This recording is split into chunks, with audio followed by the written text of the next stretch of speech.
Okay, everybody, welcome back to my channel. Today we have another video from Swagkage. This one explaining the First Great Ninja War. Now, there are three videos that are like this. Of course, this one is explaining the First Great Ninja War. Then we're going to look at the Second Great Ninja War. And then we're going to look at the Third Great Ninja War. Now, I think that these videos are a great idea because all of these wars did happen off screen, and I feel like there are a lot of people who probably don't know what exactly happened during those wars. So we're going to be watching these videos in succession, of course. First is going to be the First Great Ninja War, and then you'll watch the second, and then the third. So let's just go ahead and let me just put on my headphones and just full screen this and...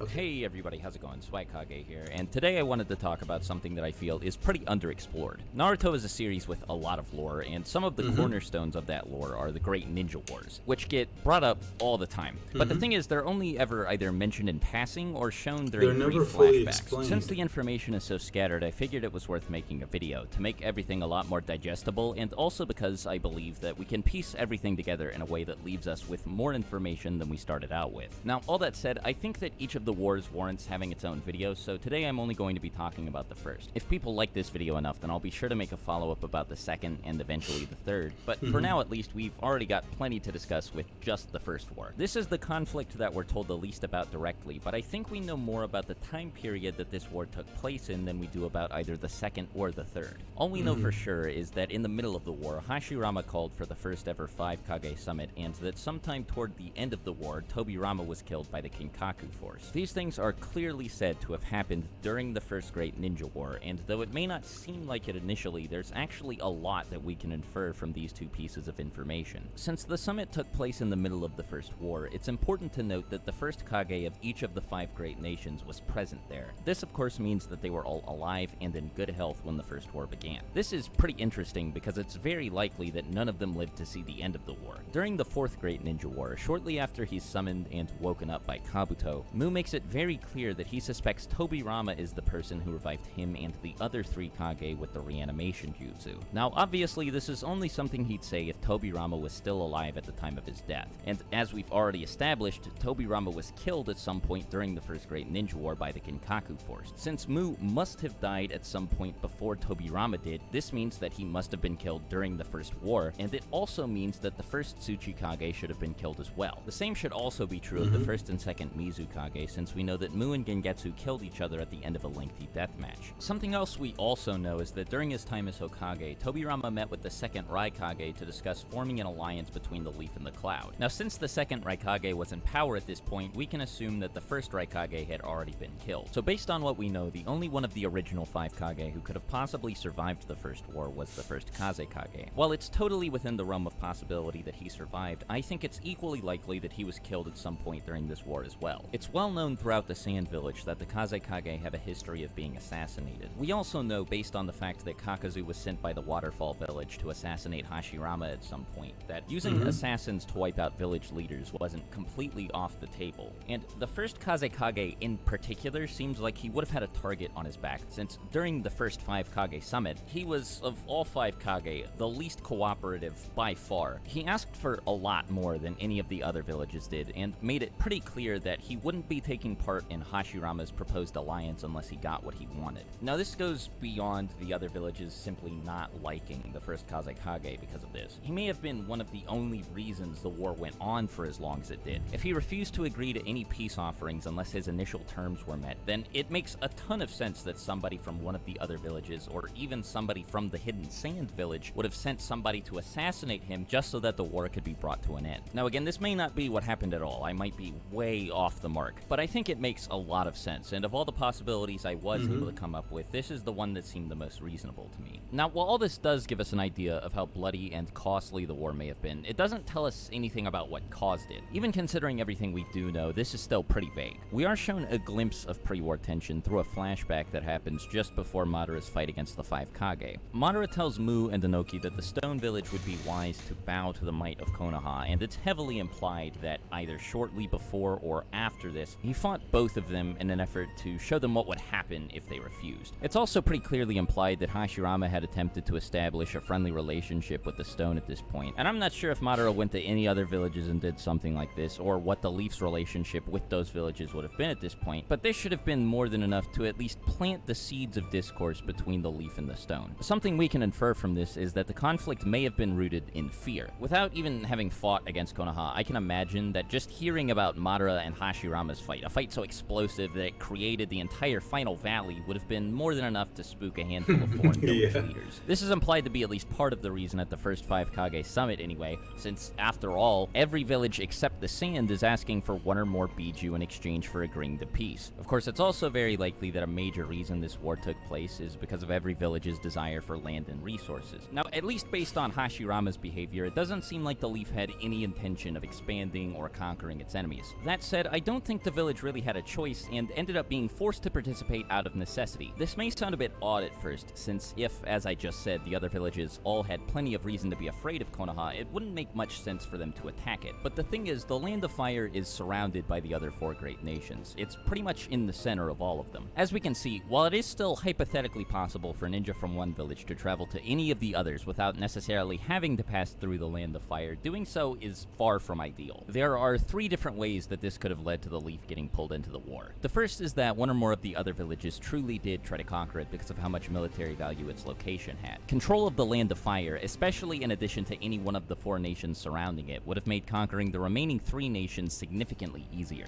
The Leaf being surrounded by enemies may have made the other villages a bit less apprehensive about attacking it, since they may have felt that the constant pressure from all sides would be enough to offset the massive power difference between the Leaf village's military and the military of all of its opponents. Something that's equally possible is that none of the other villages declared war on Konoha, but instead had a habit of passing through the Land of Fire and fighting with other villages while they were there. This, of course, would have posed a massive risk to the non-ninja population of the Land of Fire, and probably would have forced the Leaf village to step in to save them. The last, and at least in my opinion most interesting possibility, is that the Leaf didn't initially participate in the first war at all. We know that Hashirama really wanted to establish a friendly relationship between the Leaf and all of the other ninja villages, and it's possible that he may have actually temporarily succeeded. Before the first war began, one or more of the other major villages may have seen Konoha as an ally. As a matter of fact, this is even implied in the flashback I mentioned earlier, when Inoki hints at the possibility that Hashirama has already said that the Leaf and the Stone are on good terms. If this was the case, and the Leaf wasn't initially involved in the war at all, its position would have made it really tempting for the other villages to ask for its help, especially if all of those other villages were under the impression that the Leaf village was an ally of theirs. Now, obviously, Hashirama wouldn't be able to agree to help all of the villages that were involved if they were all fighting each other, and this may have been what led to the first 5 Kage summit being called in the first place. If the Leaf didn't actually have to fight in the first war, but felt pressured to do something about it in order to maintain a healthy relationship with all of its neighbors, then calling a peace summit like this makes total sense. Now, any of these 3 things could have been the catalyst for Hashirama's decision to meet with the other Kage, but in any case, as we know, the summit wasn't very effective. As I mentioned earlier, the first Kazekage was without a doubt partially responsible for this, since he brought some pretty ludicrous terms to the table in an environment when tensions were already really high. Something else that also probably kept things rocky was the matter of the Biju.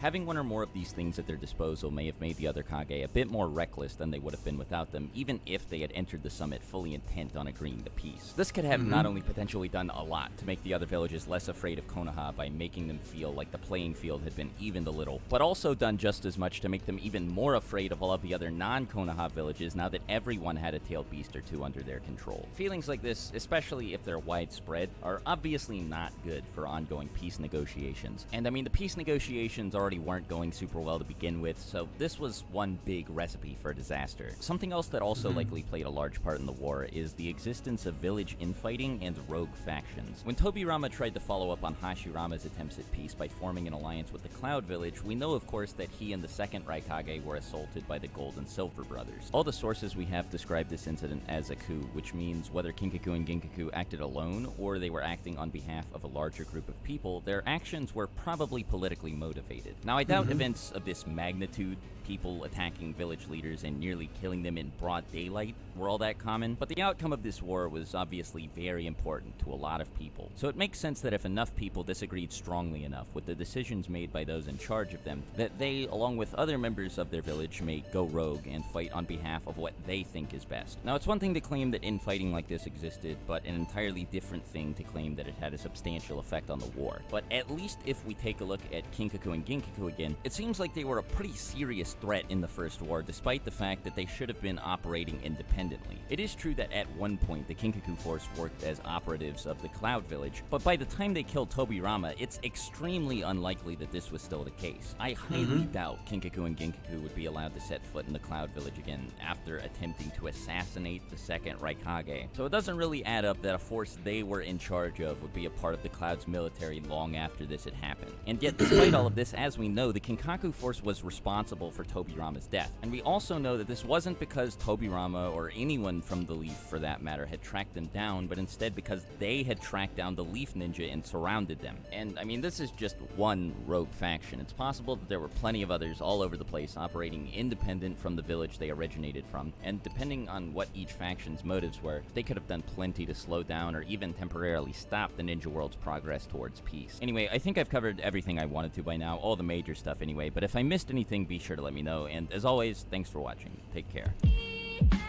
Alright, let's go ahead and stop. So yeah, there it is.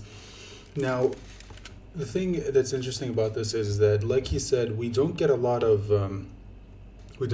first-hand information about what exactly happened during the first Great Ninja War. And oh, by the way, it says the best find Dragon Ball. We could react to this too if you guys want to. And I think we will. And the thing that's, like you said, we don't have a lot of first-hand knowledge of what happened during the first Great Ninja War. The most that we can do is surmise what happened based off what other people said. And, like you said, it probably started with, the states were already, well, not the states, the villages were already at war in the first place. And then Hashirama, of course, tried to make peace, but then you had the Kazekage who, tried to ask for a little bit too much, even though, if you think about it, it did kind of make sense. In context, if you remember the conversation, he did sort of lay out reasons as to why he asked for, the things that he asked for.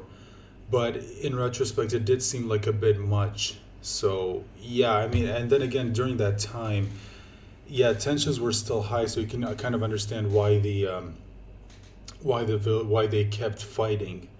And even though it did kind of suck, but yeah, he did also mention that one of the reasons why the Leaf Village probably wasn't involved was because, they saw the power of Hashirama and his fight with Madara, and they thought that, yeah, probably I want nothing to do with that. So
okay, sorry about that. I just had something I needed to take care of. But anyway, yeah, Hashirama Madara, insane value of the end fight. Wanted absolutely nothing to do with that. And I feel like it was probably after Hashirama's death that they thought that, okay, maybe the Leaf Village will be kind of easier to deal with now that they don't have Hashirama's power, and Madara was confirmed to be dead.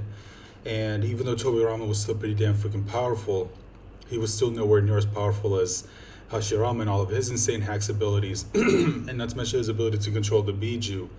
So yeah, it does kind of make sense. But again, like, this is only stuff that we can speculate. So, because like you said, we don't really have a lot of first-hand knowledge of what happened during the First Great Ninja War. So yeah, unfortunately, that's the best we can do for now. So Anyway, guys, that's the video. Again, like I said, look forward to the video, this video in particular, talking about the second grade ninja war arc. It's going to be released after this video, and then of course after this one we'll watch the video explaining the third grade ninja war, and then after that I think I have another video when it comes to Naruto, but after that we have another video where we're going to be switching franchises. So with that being said, thank you guys so much for watching, and as always, I just have to say this: if you guys have your own videos that you want me to react to, just let me know about them in the comments. But let me just say this: don't leave the actual link to the video in the comments, because I don't know what it is that's going on. I had someone tell me in my comments that he tried to link a video that he wanted me to watch in the comments, but for some reason the YouTube keeps removing them. So just tell me the name of the video, and just to help, tell me which YouTube channel posted it so I know where it is and where I can find it and I can react to it. So just to let you guys know that, and remember to stay safe and take care of yourselves, and please join me for the next video. Bye for now.